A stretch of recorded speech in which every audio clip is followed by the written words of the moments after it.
Hello friends, welcome back to my channel. तो आज इस लेक्चर वीडियो में हम देखेंगे रिमोट सेंसिंग एंड जीआईएस के चैप्टर नंबर 5 को सुदूर संवेदक का परिचय एवं प्रकार एवं विभेदन, introduction and types of remote sensor and resolution. तो अब आपको यहाँ पर बता दें कि जो रिमोट सेंसिंग एंड जीआईएस है उसके यूनिट वाइज चैप्टर्स को हम देख रहे हैं। तो जितने भी चैप्टर्स हैं पूरे चैप्टर मेरे चैनल पर रिमोट सेंसिंग एंड जीआईएस वाले प्लेलिस्ट में मिल जाएंगे। आप सभी वहां पर देख सकते हैं और साथ में ही क्वेश्चन पेपर सॉल्यूशन और प्रीवियस ईयर क्वेश्चन पेपर भी मिल जाएगा। तो आप सभी चैनल पर बने रहिए और वीडियो को लास्ट तक देखिए, क्योंकि यह वीडियो बहुत ही इंपॉर्टेंट होने वाली है।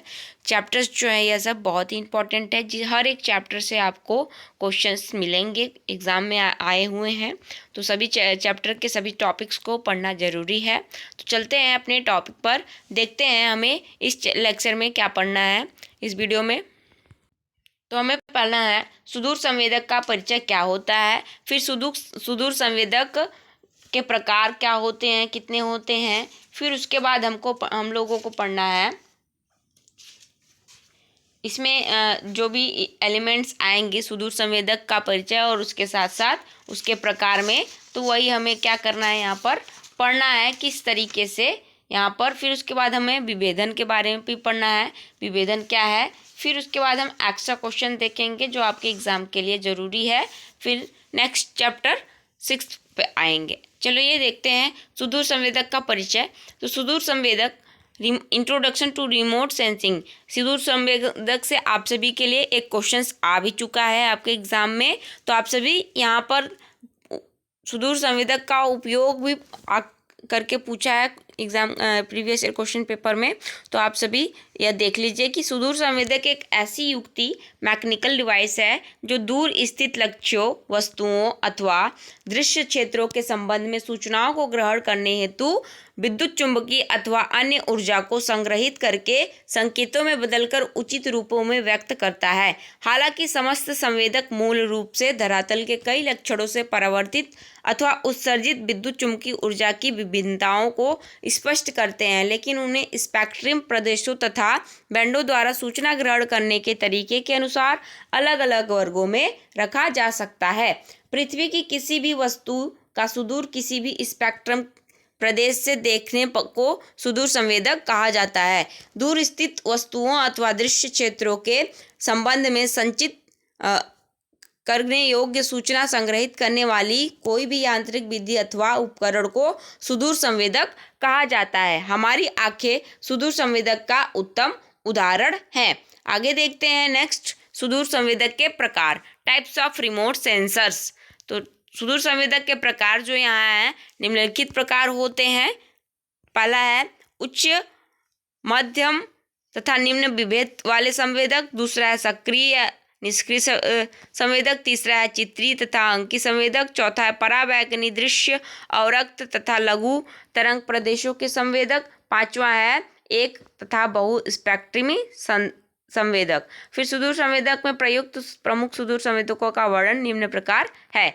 आगे हम देखेंगे कि यह सुदूर संवेदक के सुदूर संवेदक में हवाई कैमरे जो हैं किस तरीके से कार्य करते हैं। तो पहला है हवाई कैमरे।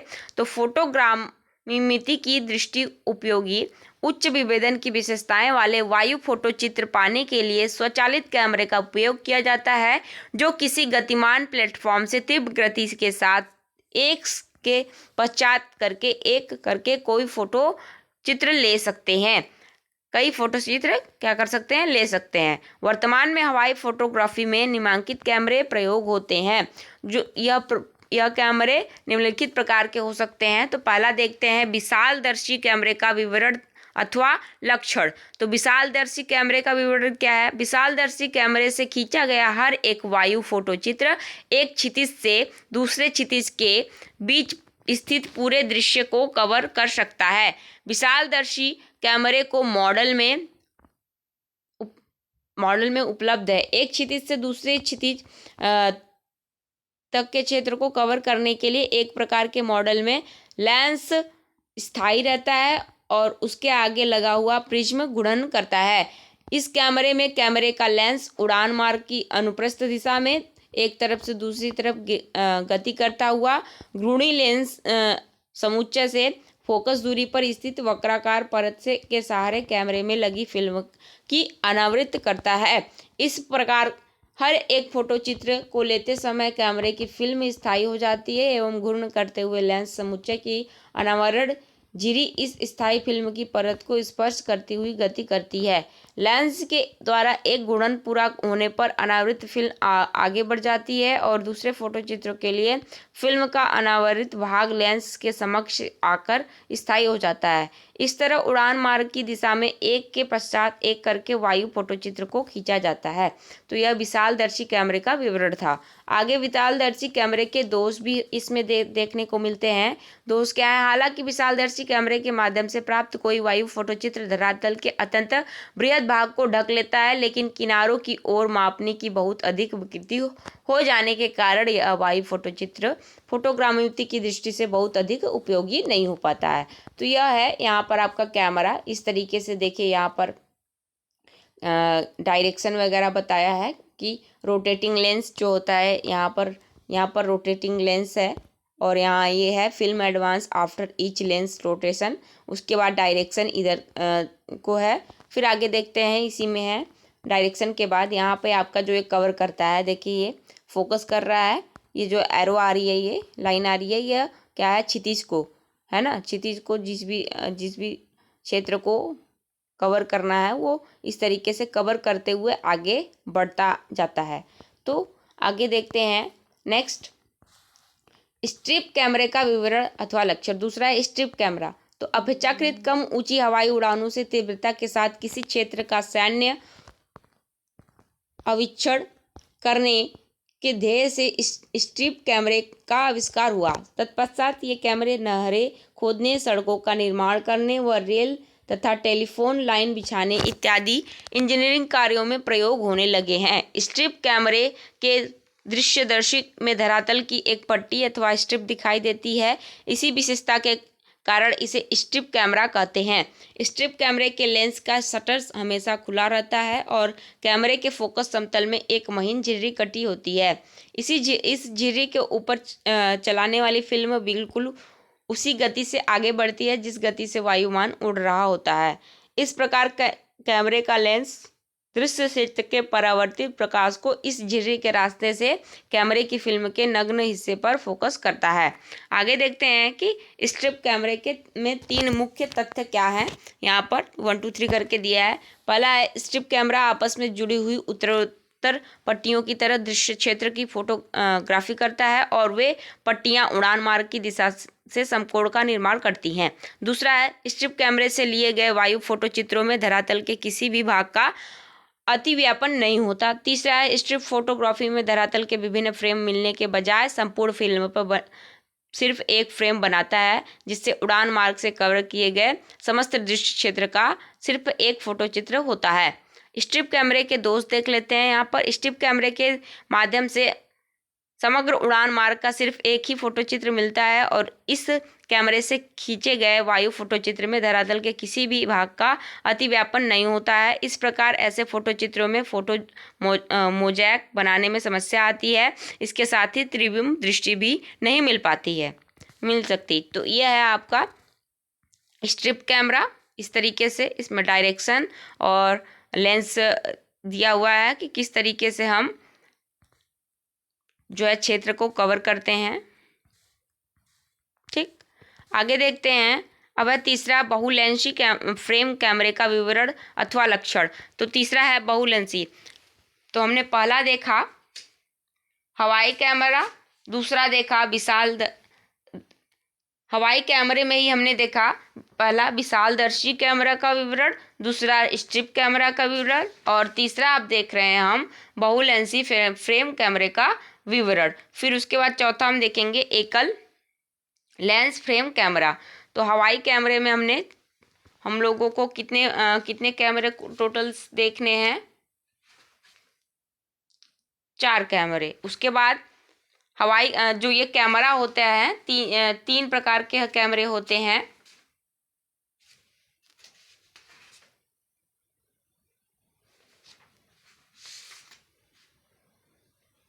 ठीक, आगे देखते हैं बहुलेंसी फ्रेम कैमरे का विवरण तथा लक्षण। तो यहाँ पर दिया है विवरणों की पृथक पृथक स्पष्ट पहचान के लिए बहु बैंड फोटोग्राफी किया जाना जरूरी होता है, जिसके लिए बहुलेंस फ्रेम कैमरे का उपयोग किया जाता है। विभिन्न प्रकार के वर्ड फिल्टरों तथा फिल्मों का उपयोग करते हुए विभिन्न स्पेक्ट्रमी बैंडों में एक ही स्थान से दिए हुए दृश्य क्षेत्र के स्थान पर लिए गए फोटोचित्र को बहुबैंड फोटोचित्र कहते हैं। बहुलेंस फ्रेम कैमरे के माध्यम से 4 स्पेक्ट्रमी बैंडों का उपयोग होता है। पहला नीला बैंड, दूसरा हरा बैंड, तीसरा लाल बैंड और चौथा निकट और रक्त बैंड। तो बैंड क्या है, यह क्वेश्चन आपके प्रीवियस ईयर क्वेश्चन पेपर में आ चुका है, तो आप सभी ध्यान से इसे देख लेंगे। आगे चलते हैं। विविध बैंड से एक ही दृश्य क्षेत्र के एक स्थान से 4 विभिन्न फ्रेम फोटोचित्र मिल जाते हैं। तो पहला कौन कौन सा मिलता है, सकली वर्णदर्शी, दूसरा वास्तविक रंग, तीसरा मिथ्या रंग, उसके बाद यथार्थ रंग संयुक्त प्रतिबिंब। आगे देखते हैं बहुलेंस कैमरे के दोष। तो बहुलेंस फ्रेम कैमरे के दोष क्या है कि बहुलेंस फ्रेम कैमरे के माध्यम से नीला बैंड, हरा बैंड, लाल बैंड तथा निकट और रक्त बैंड में एक ही दृश्य क्षेत्र के एक साथ 4 भिन्न फ्रेम अथवा फोटोचित्र मिल जाते हैं। धरातलीय विवरणों को की पहचान करने हेतु इन चारों फोटोचित्रों का एक साथ विश्लेषण करना होता है। इसलिए एकल लेंस फ्रेम फोटोग्राफी की अपेक्षा बहु बैंड फोटोग्राफी में आंकड़ा उत्पाद विश्लेषण कार्य अपेक्षाकृत मुश्किल हो जाता है। तो आपका ये रहा बहुलेंसी कैमरा। आगे चलते हैं। इसमें देखिए चार कैमरे यहाँ दिखाई दे रहे हैं। आगे है चौथा एकल फ्रेम लेंस फ्रेम कैमरा का विवरण। तो एकल लेंस फ्रेम कैमरा क्या होता है, तो कोई भी कैमरा क्या दिया है, कोई भी कैमरा जिससे दृश्य क्षेत्र विभिन्न फोटोचित्र खींचे जा सके उसे फ्रेम कैमरा कहते हैं। फोटोग्रामितीय मानचित्रण के उद्देश्य से होने वाली हवाई फोटोग्राफी में एकल लेंस फ्रेम कैमरे अत्यंत उपयोगी होते हैं, इसलिए इसे मानचित्र कैमरा आगे देखते हैं। कार्टोग्राफी मानचित्र कैमरा कार्टोग्राफिक कैमरा या तो मैट्रिक कैमरा या तो फोटोग्रामितीय कैमरा भी कहते हैं। एकल लेंस फ्रेम कैमरा की चरखी अथवा मैगजीन पर प्रायः 240 मिलीमीटर चौड़ी फिल्म चढ़ा दी जाती है, जिसकी लंबाई 120 मीटर तक होती है। इस फिल्म पर 23x23 सेंटीमीटर आकार के, मतलब लंबाई चौड़ाई जो है 23x23 होनी चाहिए, के आकार पर 521 भिन्न भिन्न फोटोग्राफ अथवा फ्रेम मिल सकते हैं। हवाई फोटोग्राफी में इस प्रकार की लंबी फिल्में बहुत उपयोगी होती हैं, क्योंकि किसी भी फ्रेम कैमरे में हर बार शटर को दबाना होता है। इसलिए हवाई फोटोग्राफी के समय इस कैमरे को अंतरालमापी नामक एक इलेक्ट्रॉनिक यंत्र में से जोड़ दिया जाता है, जो पूर्व निर्धारित समय के अंतराल पर स्वयं कैमरे के शटर को खोलता रहता है। साधारण मानचित्र हेतु की गई हवाई फोटोग्राफी में बहुधा 152 मिलीमीटर फोकल दूरी का लेंस प्रयोग होता है, लेकिन अधिक ऊंचाई से वायु फोटोचित्र खींचने के लिए 300 मिलीमीटर फोकल दूरी के लेंस का उपयोग किया जाता है। आगे देखते हैं। अब है फ्रेम कैमरे के शटर के खुलने रहने की अवधि में वायुयान की गति फोटोचित्र को धुंधला कर सकती है। इस प्रभाव से बचने हेतु फ्रेम कैमरे के अंदर एक ऐसा यंत्र लगा होता है जो फोकल तल के सहारे फिल्म को बिल्कुल उसी वेग में आगे बढ़ा देता है जिस वेग में से वायुयान उड़ रहा होता है। ये कैमरे विद्युत चुंबकीय स्पेक्ट्रम के दृश्य 0.4 से 0.7 नैनोमीटर में प्रयोग योग्य होते हैं। एकल लेंस फ्रेम कैमरा के अतः संरचना को 3 मुख्य भागों में विभाजित किया गया। पहला है ए है लेंस शंकु समुच्चय, बी है बॉडी, सी है चरखी। अब आगे हम देखेंगे एकल लेंस फ्रेम कैमरे के दोष। तो एकल लेंस फ्रेम कैमरे के दोष में हम यहाँ देखेंगे कि इस कैमरे से प्रभाव उत्पादक फोटोचित्र मात्र उसी स्थिति में प्राप्त हो सकते हैं जब 0.4 से 0.7 माइक्रोमीटर तरंगदैर्घ्य प्रदेश में धरातलीय लक्षणों की स्पेक्ट्रमी परावर्तन के प्रति रूप में बिल्कुल स्पष्ट अंतर विद्यमान या अन्यथा इस कैमरे का उपयोग नहीं हो पाता है। आगे देखते हैं। तो ये कैमरे का फिगर चित्र था। अब देखेंगे इलेक्ट्रॉनिक कैमरा।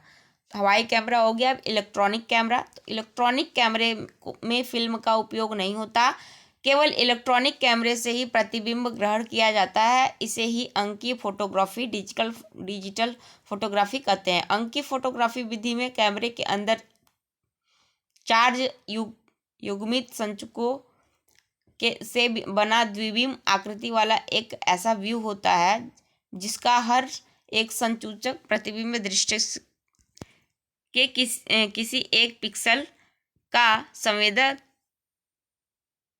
किया करता है। सूक्ष्म इलेक्ट्रॉनिक सिलिकॉन चिप से बना कोई सीसीडी विद्युत चुंबकीय ऊर्जा के प्रति संवेदनशील होता है। जैसे इस घन अवस्था वाले संसूचक की सिलिकॉन सतह पर ऊर्जा टकराती है तो तुरंत इलेक्ट्रॉनिक आवेश उत्पन्न हो जाते हैं।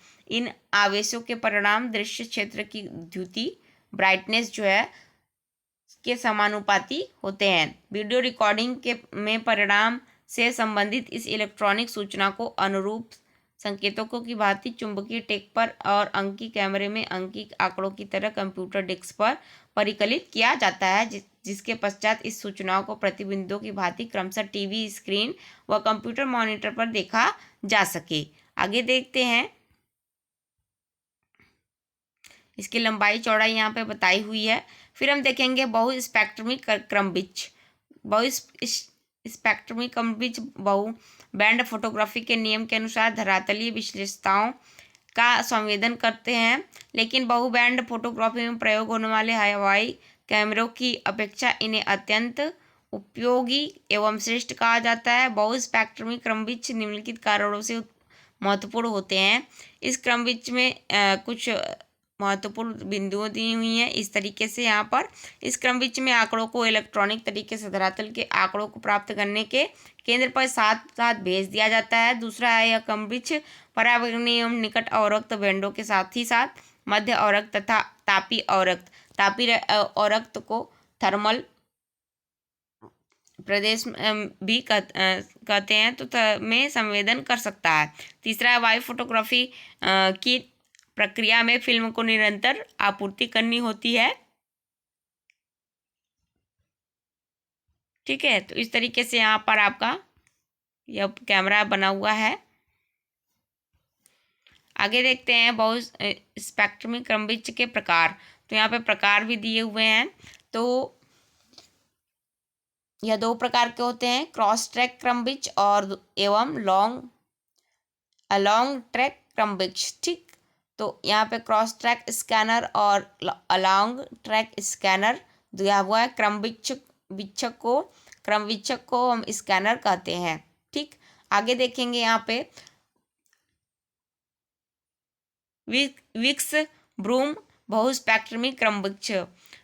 Vicks broom multi spectral scanner WMSS यह स्कैनर अपने धरातली उड़ान मार्ग के आर पार लंबवत दिशा में स्थित अत्यधिक महीन एक दूसरे के समानांतर तथा एक दूसरे को लगभग स्पर्श करने वाली असंख्य क्रमबिच रेखाओं का भिन्न भिन्न क्रमबिक्षण या करता हुआ संबंधित धरातलीय भाग को कवर करता है। क्रॉस ट्रैक स्कैनर के माध्यम से मिले हुए प्रतिबिंबों एवं अन्य स्कैनर तंत्रों की विशेषता का वर्णन निम्नलिखित लक्षणों के अनुरूप किया जा सकता है। तो पहला है विभेदन। तो विभेदन के जरिए धरातलीय विवरण अथवा वस्तुओं को न्यूनतम अलग करने वाली दूरी की मात्रा को विभेदन कहा जाता है। ठीक, तो यहाँ पे विभेदन में जो इस विभेदन के आधार क्या होते हैं, तो पहला आधार है स्पेक्ट्रल रिसोल्यूशन, दूसरा है स्पेशियल रिजोल्यूशन, स्पेक्ट्रमी विभेदन, और दूसरा है स्थानिक विभेदन।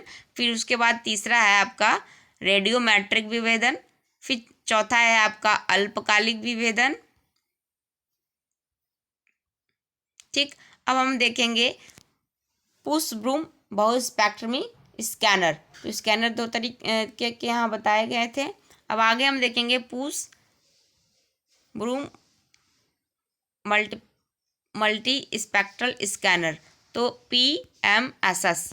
तो इस स्कैनर को बहुस्पेक्ट्रमी रेखी व्यू भी कहा जाता है। स्पेक्ट्रमी विभेदन तथा स्थानिक विभेदन के विचार से उच्च कोटि के प्रतिबिंब पाने के लिए सामान्यतः इसी तरह के स्कैनर में प्रयोग होने वाली प्रकाशीय व यांत्रिक तंत्र प्रणाली कठिन होती है। इसमें एक लेंस होता है जो उड़ान मार्ग के समांतर स्थित सभी स्कैनर रेखाओं से मिली ऊर्जा को स्कैनर के रैखिक व्यू पर केंद्रित करता है। आगे देखेंगे हम, यहाँ पर इसका फिगर बना हुआ है, यहाँ पे ये देखिए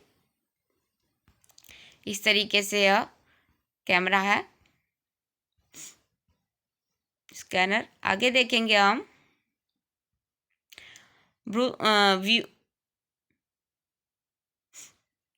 विक्स ब्रूम स्कैनर तथा पुश ब्रूम स्कैनर दर्पण प्रणाली में भिन्नता देखेंगे यहाँ पर। तो यह कुछ बिंदुएं दी हुई हैं भिन्नताओं में। फिर हम आगे देखेंगे थर्मल स्कैनर, तापीय क्रमवीक्षक। थर्मल स्कैनर क्या होता है?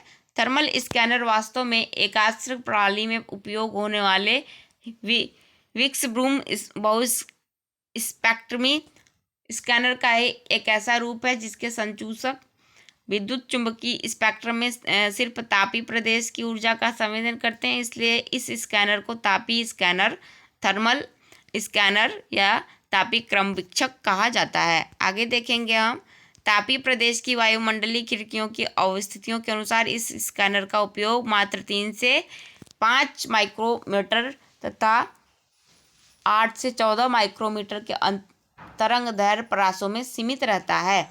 यह स्कैनर संचुकों पर आपतित विकिरण के फोटॉन और संसूचक के पदार्थ में मौजूद विद्युत आवेश के ऊर्जा स्तर के बीच होने वाली प्रत्यक्ष अन्योन्य क्रियाओं के सिद्धांत पर काम करता है। अब हम आगे देखेंगे, इस तरीके से यहाँ इसका बना हुआ है, ठीक।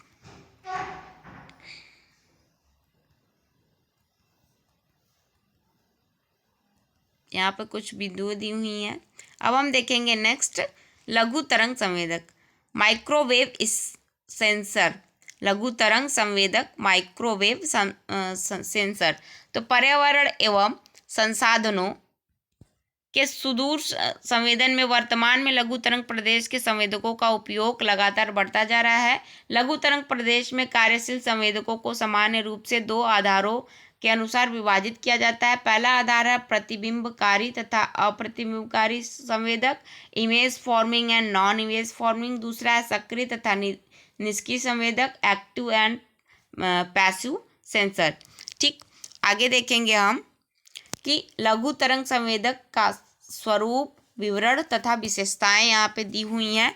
तो लिडार क्या होता है? Light direction and ranging. तो यहाँ पर लिडार का स्वरूप कैसा होता है? तो यह सक्रिय संवेदक होता है।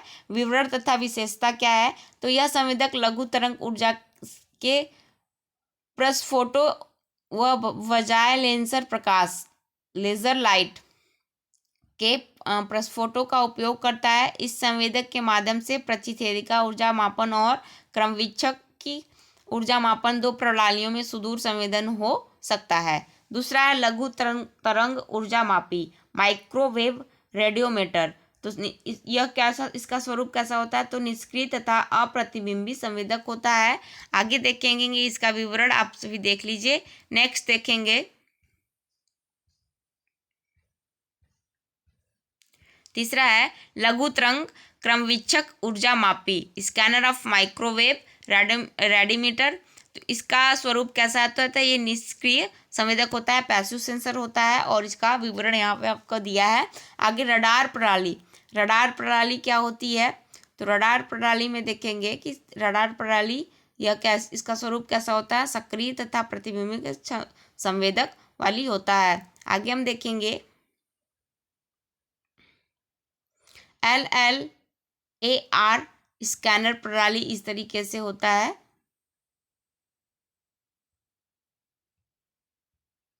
अब रडार प्रणाली में 3 तरह के विभेदन होते हैं। पहला भूमि विभेदन, दूसरा प्रसार विभेदन, तीसरा अजीमुथ विभेदन। फिर रडार प्रणाली से प्रतिबिंब का निर्माण कैसे होता है, इसकी विशेषताएं यहाँ दी हुई हैं। पहला है निकट रेंज में भी संपीड़न, दूसरा उच्चावचन विस्थापन, तीसरा वायुयान गति का प्रभाव, फिर चौथा दृष्टि दिशा, फिर पांचवा स्टीरियो प्रतिबिंब, फिर छठा रडार बिंबों की व्याख्या।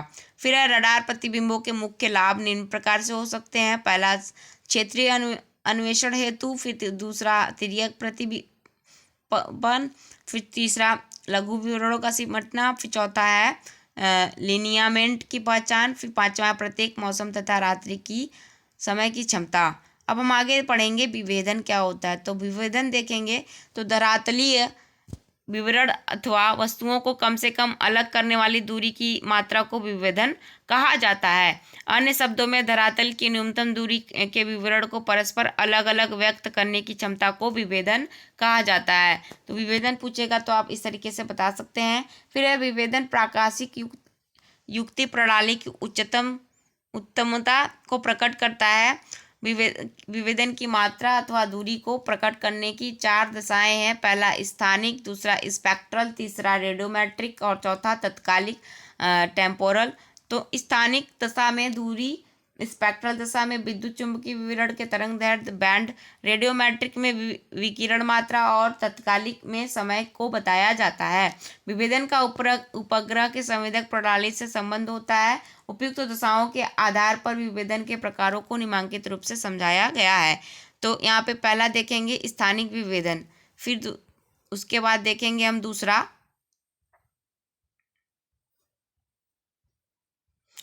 स्थानिक विभेदन के लिए यहाँ पे कुछ चीज़ें बताई हुई हैं, देख लीजिएगा वीडियो पॉज करके।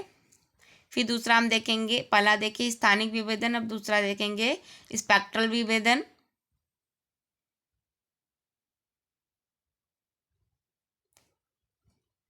फिर तीसरा देखेंगे अल्पकालिक विभेदन या टेम्पोरल विभेदन। अल्पकालीन विभेदन जो होता है किसी संसूचक के माध्यम से एक निश्चित अंतराल पर धरातलीय व स्पेक्ट्रल आंकड़ों को प्राप्त करना होता है इसके माध्यम से। फिर चौथा है रेडियोमेट्रिक विभेदन।